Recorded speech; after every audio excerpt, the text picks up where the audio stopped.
하나님의 말씀은 누가복음 우리 9장 37절부터 50절에서 보겠습니다.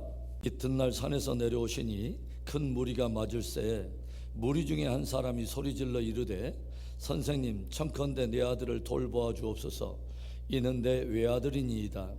귀신이 그를 잡아 갑자기 부르짖게 하고 경련을 일으켜 거품을 흘리게 하며 몹시 상하게 하고야 겨우 떠나가나이다.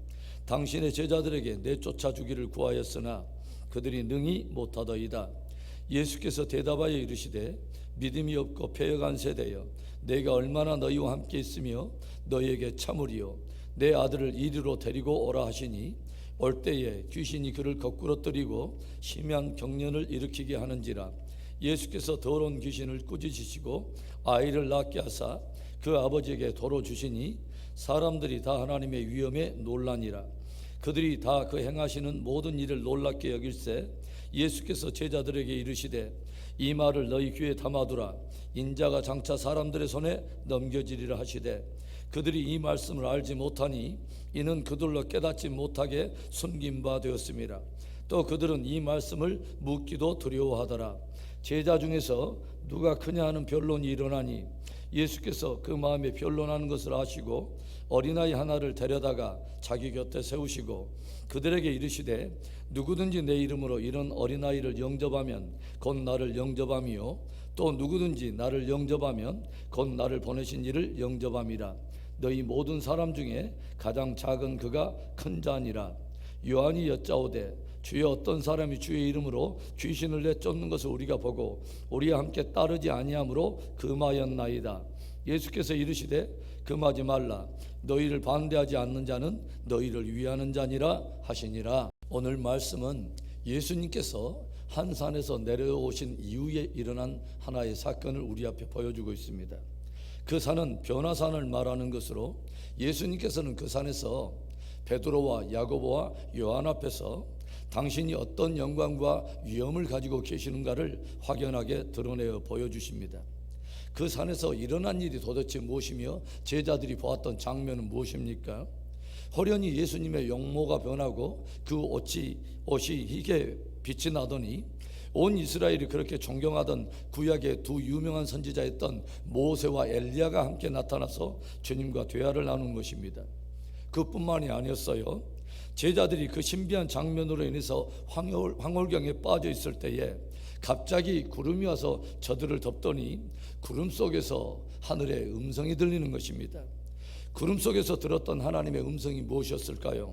35절에 구름 속에서 소리가 나서 이르되 이는 나의 아들 곧 택함을 받은 자니 너희는 그의 말을 들으라 하고, 제자들은 하나님께서 예수님에 대해서 친히 들려주시는 신적인 증언을 듣게 된 것입니다. 이는 나의 아들 곧 택함을 받은 자니 너희는 그의 말을 들으라. 그동안 예수님과 동행하면서 그분이 들려주셨던 하나님 나라에 관한 진리의 말씀을 듣고 그분이 행하시던 하나님 나라의 능력을 경험했지만 이제 제자들은 하나님께서 예수님에 대해서 친히 들려주시는 신적인 증언까지 들음으로 인해서 예수님이 누구인가를 더욱 확연하게 알게 되었다고 하는 것이죠. 그런데 산 위에서의 이러한 황홀하고도 신비한 모습과는 달리 산 아래에서는 어떤 광경이 펼쳐지고 있었을까요? 온통 망가지고 깨어져 버린 인생들과 그들을 향해서 아무것도 해주지 못하는 제자들의 비참한 모습을 우리에게 보여주고 있다고 하는 거죠. 39절과 40절에서 귀신이 그를 잡아 갑자기 부르짖게 하고 경련을 일으켜 거품을 흘리게 하며 몹시 상하게 하고야 겨우 떠나가나이다. 당신의 제자들에게 내쫓아 주기를 구하였으나 그들이 능히 못하더이다. 한 아들이 귀신에 사로잡혀 고통당하는 그 아들을 데리고 제자들에게 가서 그 귀신을 내어 쫓아 주기를 구하는데 제자들이 능히 그렇게 하지 못하더라는 거예요.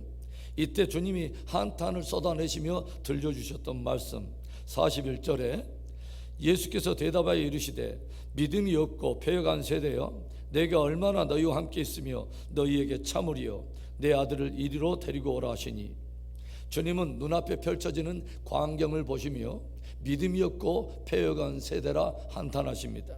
여기서 패여가다라고 하는 이 단어, 디에스트라메네라고 하는 이 단어인데, 그 단어의 뜻을 보니까 돌리다 또는 변형시키다 이런 뜻을 가지고 있어요. 이것은 토기장이가 농로를 너무 많이 돌려가지고 토기가 완전히 일그러져 버린 그런 상태에서 파생된 단어입니다. 어떤 의미를 가지고 있을까요? 패역이란 무엇이냐? 하나님을 향한 방향에서 완전히 뒤틀어져서 본래의 좋은 모습을 전혀 찾아볼 수 없게 변해버린, 변질되어 버린 상태를 패역이라고 말하는 것입니다. 믿음은 없고 온통 뒤틀리고 왜곡되어 버린 그런 모습만 남아있더라고 하는 거죠. 오늘 말씀을 통해서 우리들은 제자들 안에서 믿음이 없고 참으로 미성숙한 몇 가지의 모습을 발견하게 되죠. 귀신을 내어쫓지 못하고 또 예수님이 하실 일에 대해서 깊이 깨닫지도 못하면서 그저 자기를 높이며 누가 크냐 하는 기득권 싸움을 하고 자기들과 한 무리에 속하지 않았다는 이유로 사람을 배척해 버리는 참으로 엉뚱하고도 왜곡되어 버린, 우리는 뒤틀려져 버린 그런 모습을 발견하게 된다는 것입니다. 그렇다면 여러분, 진실로 제자들이 연단해야 될 영성이 무엇일까요? 저와 여러분이 예수님의 제자로서 우리 스스로를 연단하고 훈련해야 될 그런 영성은 무엇일까요? 첫째로는 계시와 믿음의 성장입니다. 산 아래에서 펼쳐지는 진풍경을 보면서 예수님은 곧장 믿음이 없고 패역한 세대를 한탄하세요. 믿음이 없고 패역한 세대여, 내가 어느 때까지 너희와 함께하며 너희에게 참으리요. 주님은 지금까지 계속해서 자기를 드러내시고 하나님 나라에 관한 진리와 능력을 드러내시고 이 모든 것을 들려주시고 보여주셨음에도 불구하고 도무지 믿음이 자라지 않고 오히려 엉뚱한 모습만 나타내는 제자들 향해서 아픈 마음을 쏟아낸 것입니다. 여러분, 우리의 믿음의 본질은 무엇입니까? 주님을 깊이 아는 것이요, 주님의 말씀을 믿고 순종하는 것입니다. 주님께서 풀어주시는 진리의 수준과 주님이 그동안 행하셨던 모든 표적과 치유와 기적은 그분이 누구이신가를 확연하게 드러내는 하나의 증거가, 확실한 증거인 것입니다. 그러나 제자들은 드러난 표적과 그런 기적에는 환호하면서도 주님을 깊이 주목하지 않음으로 인해서 계시와 믿음 안에서 성장하지 못하고 있다라고 하는 것입니다. 오늘 주님께서 귀신을 내어 쫓으신 후에 제자들에게 또 무엇을 말씀하십니까? 44절에 이 말씀을 너희 귀에 담아두라.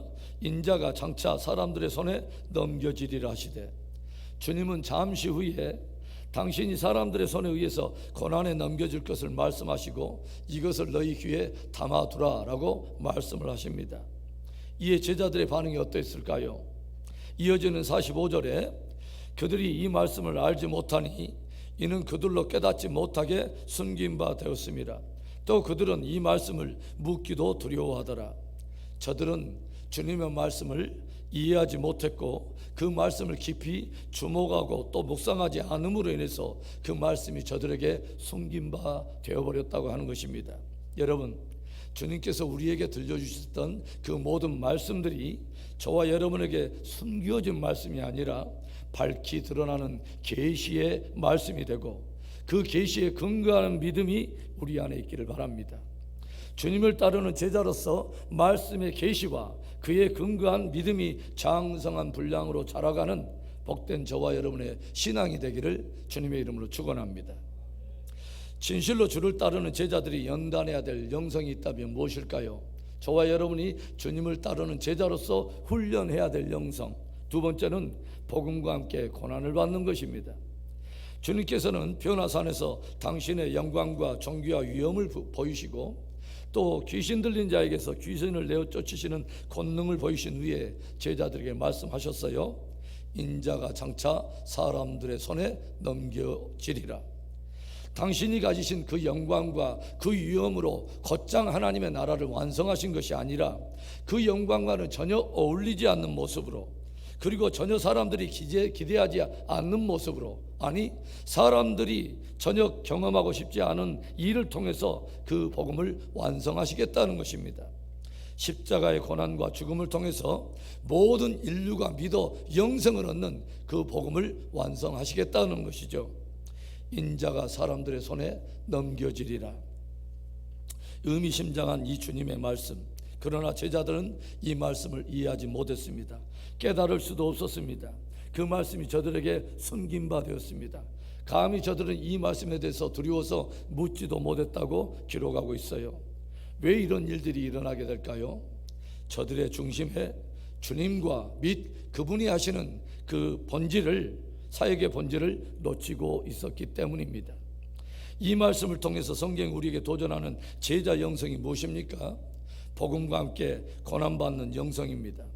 우리들은 하나님의 나라가 이 땅에 이루어지기를 그렇게 간절히 원하여 그것을 두고 우리에게 기도하라고 말씀하셨던 주님의 마음을 우리는 따라가야 합니다.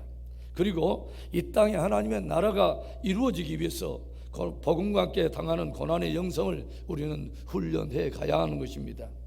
하늘의 영광과 위엄을 가진 주님도 고난과 십자가를 통해서 영광을 취하심으로 우리 앞에 하나의 길을 보여주셨다면, 우리 역시 복음과 함께 고난을 통해서 장차 나타날 성도의 영광과 그 나라의 기업을 취해야 하는 것입니다. 로마서 8장 17절과 18절의 말씀, 자녀이면 또한 상속자 곧 하나님의 상속자요 그리스도와 함께한 상속자니 우리가 그와 함께 영광을 받기 위하여 고난도 함께 받아야 할 것이니라. 생각하건대 현재의 고난은 장차 우리에게 나타날 영광과 비교할 수 없도다. 현대 시대에 뛰어난 부흥사 중에 한 분 중에 레이븐 힐이라고 하는 분이 계세요. 그분은 현대 교회와 성도들을 바라보면서 이런 씁쓸한 말을 들려줍니다. 초대 교회는 가난과 감옥, 박해와 결혼했습니다. 그러나 오늘날 현대 교회는 번영과 개성, 인기와 결혼했습니다. 복음과 함께 당하는 고난을 부끄러워하지 않고 장차 나타날 영광을 바라보면서 오늘도 기꺼이 대가를 지불하며 주를 따르는 복된 주님의 제자들 되기를 주의 이름으로 축원합니다.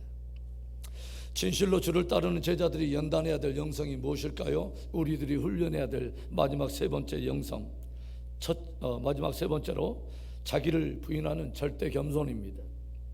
변화산에서 주님의 영광을 목도하고 또 눈앞에서 귀신이 내어 쫓기는 주님의 권능을 목도한 제자들 그 안에서 또 하나의 병이, 영적인 질병이 도지기 시작해요.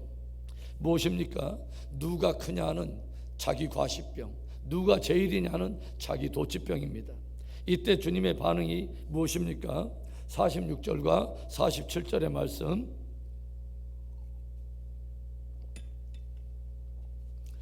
예수께서 그 마음에 변론하신 것을 아시고 어린아이 하나를 데려다가 자기 곁에 세우시고 그들에게 이르시되 누구든지 내 이름으로 이런 어린아이를 영접하면 곧 나를 영접함이요 또 누구든지 나를 영접하면 곧 나를 보내신 이를 영접함이라.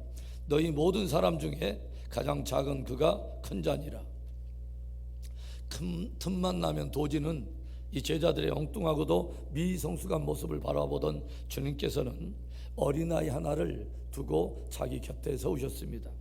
여기서 참 의미 있는 것은요, 예수님께서 어린아이를 자기 곁에 세우셨다라고 하는 이 표현에서 곁에 세우다라고 하는 그 단어의 의미가 뭐냐면 자신과 나란히 두다라는 뜻입니다. 자신과 동등한 자리에 두셨다라는 그런 의미입니다. 누가 서로 크냐, 누가 높냐 따지고 있는 제자들 앞에 주님은 무엇인가 의도를 가지고 한 어린아이를 당신의 곁에 동일한 자리에 두심으로 인해서 당신을 한없이 낮추시고 제자들이 보통 사람들을 무시하면서 그렇게 낮게 보는 어린아이를 높이셨다고 하는 것입니다. 잠시 후에 누가 크냐가 늘 그들의 관건이던 제자들은 어떤 사람이 주의 이름으로 귀신을 내쫓는 것을 보고서 저들이 자기의 그 무리들 안에 들어오지 않았던 이유로, 자기를 따르지 않는다는 그 이유로 그 일을 금해버렸다고 예수님께 보고를 해요. 제자 공동체가 이미 하나의 기득권으로 자리 잡게 되고 누군가가 잘 되는 꼴을 못 보고 깎아내리고 배척해야만 속이 후련한 이 제자들 안에서의 미성숙한 태도와 모습을 우리는 발견하게 된다고 하는 거죠. 오늘 주님은 한 어린아이를 당신 곁에 세우시고 당신을 기꺼이 낮추심으로 제자들을 도전하십니다. 너희가 나를 따르는 제자로서 이 어린아이 하나도 결코 무시하지 않고 마음을 다해 영접해야 할 것이다. 그것이 곧 나를 영접하는 것이요 나 보내신 그분을 영접하는 것이다.